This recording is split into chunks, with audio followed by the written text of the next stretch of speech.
So I suppose it was because of my involvement as a young scholar, in that activity, that when they decided on this conference at Glacier View, that maybe they would include me. Now I had no, and still don't have any expertise as a theologian or as a philosopher or anything like that. Uh, so I was not certainly one of the key discussants or one of the key individuals at that conference, but I was there and I faithfully attended all of the meetings and I participated, in the little groups and so forth. But I have to say that when I left the mountaintop, because Glacier View was up very high in the Rocky Mountains in Colorado, I I just I left very troubled. I have to say that, and Fritz and I talked about that, and for about 3 weeks, for instance, Fritz didn't know whether he could serve the church any longer because he was troubled by the uh, the attack on Des when he was very sincerely trying to help the church come to terms with the data in Scripture. And I was, of course, influenced by my discussions with my peers, and I too was very troubled and uh, wrote some letters to some of the General Conference brethren, about how I felt Des was treated and the unfairness of some of the things that happened. When I say that we left with a kind of a consensus, I think it was that we appreciated what Des had called to our attention, the new way of looking at things, and I thought that we had all learned from our discussion and so on. And with a few things, we probably agreed to disagree, but overall, I think we felt like we'd made progress, in understanding the sanctuary doctrine. And then for for him to lose his credentials afterwards just was very, very upsetting. Um, so I, as I say, I was there. My memory dims as the time goes by, and I have my gut feelings that are still with me, about what happened. But I would be hard pressed to argue the facts because so much has been forgotten, and I have not reviewed in recent years, the documents. So I'm not a good person for that. But so with that kind of a proviso or uh, confession, Yeah.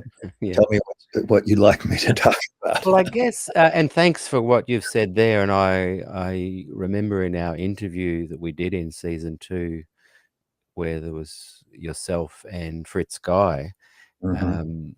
I really appreciated the honesty and the reflection on how you both felt after you left Glacier View, where Mhm. you did go through that time of, well, Mhm. can we actually be here? Mhm. And you did stay, and you have, both of you have wonderfully contributed to the Adventist Church, um, and I think you've been able to keep reminding people that, Mhm. hey, there's a bigger picture here. Let's keep looking at the bigger picture. Let's focus back on the gospel, Mhm. and you've both consistently done that. And by the way, yeah, we want to just honor Fritz Guy, who passed. How long ago now is it? Is it? It was the middle of April, I believe, toward the end of April. Yeah. Yeah. So it's Mhm. very recent, and I really valued your eulogy. Would you call it a eulogy, or Yeah. Yeah. your Tribute. tribute to Fritz? It was really good. It's available online. If people search it, they'll Mm. find it. So I love your honesty. I love that general sense of the feeling you took away. Do you Mhm. remember on the Friday, though, that there was a definite consensus, There was. a Mhm. sense of common ground Mm. written up, read out, and voted on?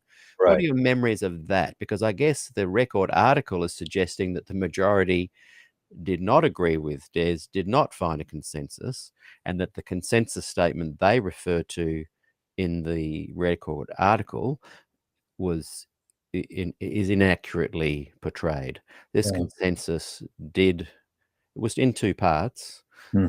but tell me if I'm right, and please elaborate. There Hmm. was consensus on those points, and even Des himself was heard to say that he could go along with that. Yeah, that's certainly my memory, that the consensus statement that we came to at the end was something that we all said we could agree to.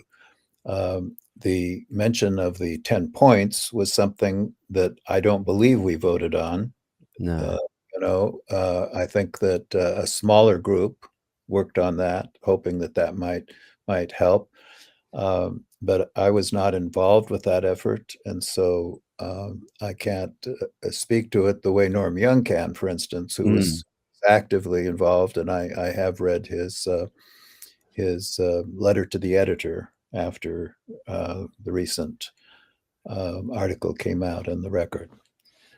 But yes, uh, I think we left with the feeling that we had struggled hard. We have talked to each other honestly. We had learned much, and there was a consensus, and we were grateful for the love of God that it's extended to all of us.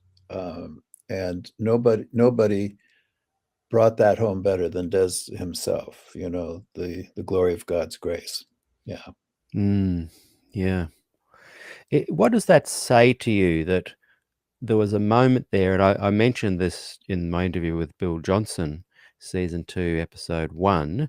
Mhm. I said, you guys must have gone away after that moment of the coming to kind of a agreement and finding this common ground with a lot of joy in your hearts. Mhm. And you could tell on his face that he was, yeah, we just had so much joy and hope. Do you Mhm. remember that feeling yourself?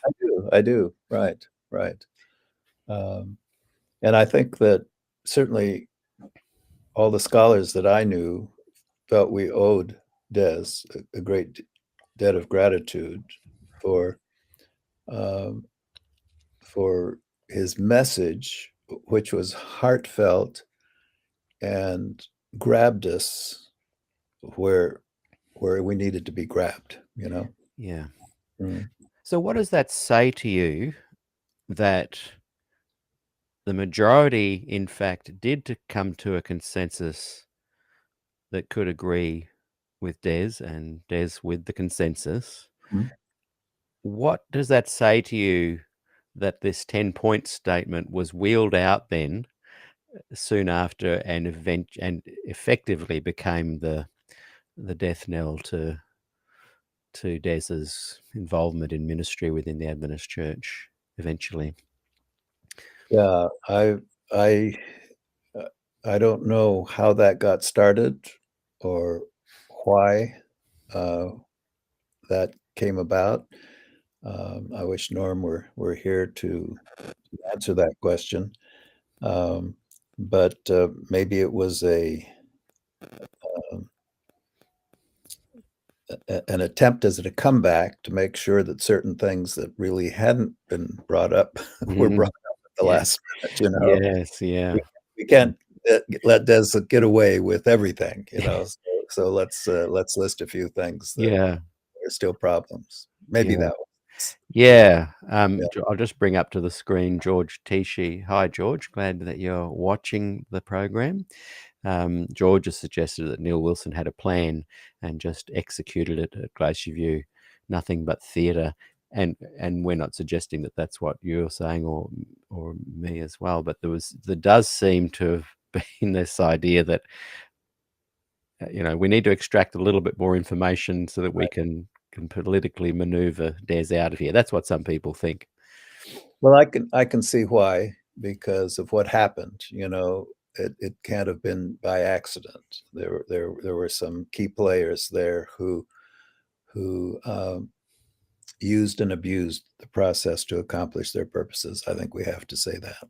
Mm.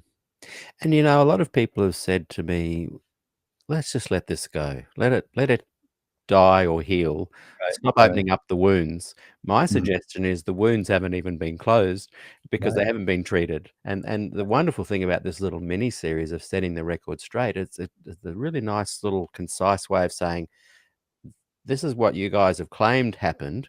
Here's what Mhm, actually happened. Now mhm, let's move towards some kind of resolution. right. Um, but I think it will continue to come back in the public eye until it is addressed by leadership. Mhm, That's my thought on mhm, that. mhm.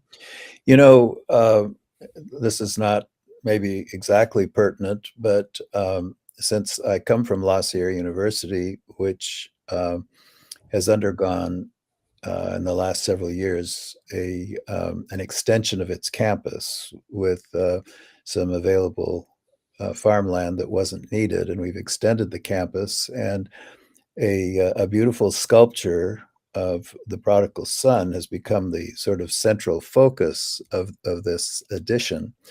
And the donor who made this sculpture possible, it was done by a British sculptor who taught at La Sierra, and quite a well-known man at that. But the donor was won to Christ by Des's ministry. And so he said, I will pay for the sculpture if it is called the glory of God's grace. That is the sculpture of the prodigal son coming home and the father reaching out, with his robes of righteousness for him and so on. And so of course we agreed for that would be called the glory of God's grace. And that's become the central focus of our campus sculpture. And because that story was told in Luke 15, there were two other stories in Luke 15 that Jesus told, one about the lost sheep and one about the lost coin. And so those three sculptures, we have all three now on campus, say to the people who come that this is the kind of institution we are. We're open arms, no matter what the past has been for you. God envelops you, accepts you, loves you, and La Sierra does too. And so we try to have room for everybody, and that all is a direct result of what Des did for this donor who was so touched and moved that that's what he wanted conveyed. And so, in Mm. that sense, Des has had a very important influence, not only on the lives of people, but on the statuary and what it represents on campus. Wow, that's an interesting story and incredible legacy It is. that is continuing on that Des has left behind there. I like Mhm. what you said earlier that Des had the ability to grab you Right, right. with his passion and convictions and message.